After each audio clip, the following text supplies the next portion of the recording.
Assalamu alaikum dear students. Welcome to PMDC online lecture room. Today we are going to study our essay number 13, and that is Snow in Menteith. Menteith is the name of place about which the author writes. This essay has been written by Robert Cunningham Graham and it has been selected from his work Progress. This essay is mainly about the changes which occur when there is a silent snowfall in the dead of night. These changes are described in relation to man's daily activities, children's excitement on the first snowfall, and the effect on the birds, animals, and vegetation, hills, and surrounding areas. This essay is actually descriptive in style, in which Graham describes about the snow in Menteith. He says that because of snowfall, the familiar and well-known distinguishing characteristics had become reduced to a state of invisibility. The hills had taken on new shape and the forest had looked like great piles of raw cotton, and the trees looked like pyramids of wool with the sunshine pouring in through the spaces in between, making the space look like shining diamonds.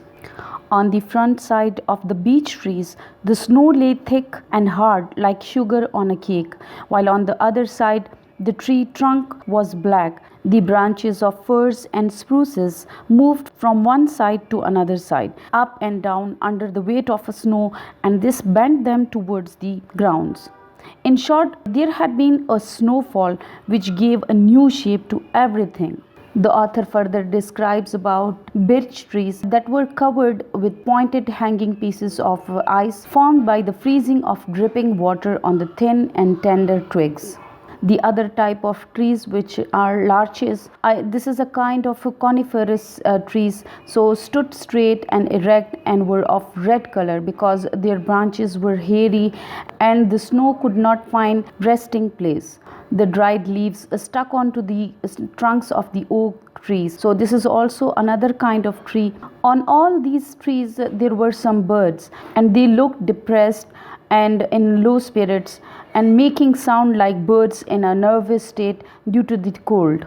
So the whole atmosphere was changed because of this snowfall, which brought into existence a new world of silence, a silence which appeared to stay for a long while, broken by the cawing of the crows, which spoke to each other about the strange whiteness which covered the whole place. The author thinks that even in the days when Adam and Eve had not sinned and remained in heaven, things could not have been as pure as the fields were under the carpet of snow, which was now laid on the ground with their many glimmering, small, thin pieces of ice and snow. But the author says that the hedges and the forests of oak and birch, this change was more wonderful than the dropping of rough grey coral dropped in the sunlit clear water and forms the seven color of the rainbow, which becomes changed in form due to the waves. The trees were frozen and tense. They stood silently, shaking and eager to cover themselves with the sharp frost. Their branches were first covered with the cold right up to their last tiny bows and then at the tip and diamond shape.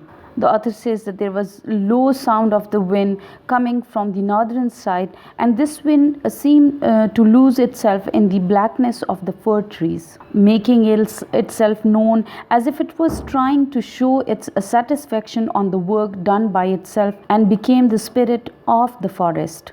The air hung calm and silent in the form of a grey cloud under the heavens. All nature was silent.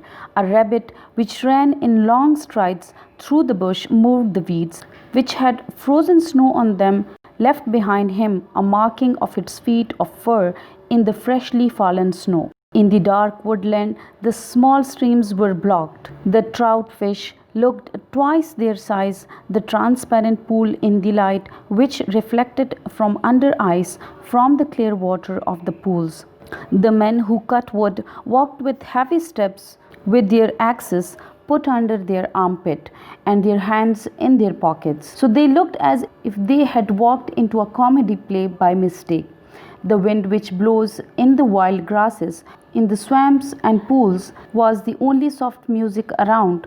which is produced when heavenly bodies are in movement. The snow which covered the earth seemed to look like a huge blank white page because the snowfall had hidden all the hill and the forest beyond recognition.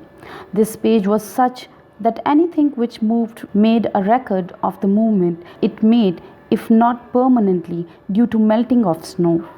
The mark or prints left by birds were the same as those left by their ancestor. It is said that the earth was all ice-bound many million years ago. The author then describes about the fox that a fox who had left footmark on the frozen pond which had thin frozen drops of water on the surface appeared to be some mysterious marks led by the Indians who moved about in search of their hunt.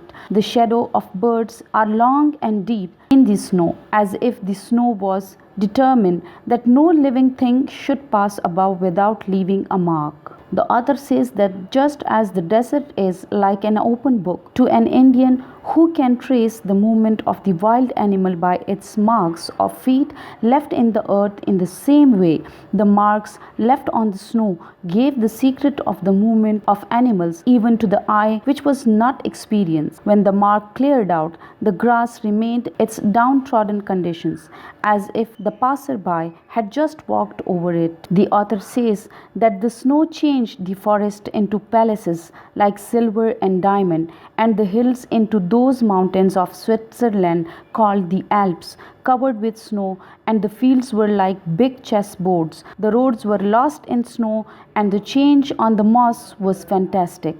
This was covered into one ocean, and the ups and downs of land, and the shrubs covered with snow.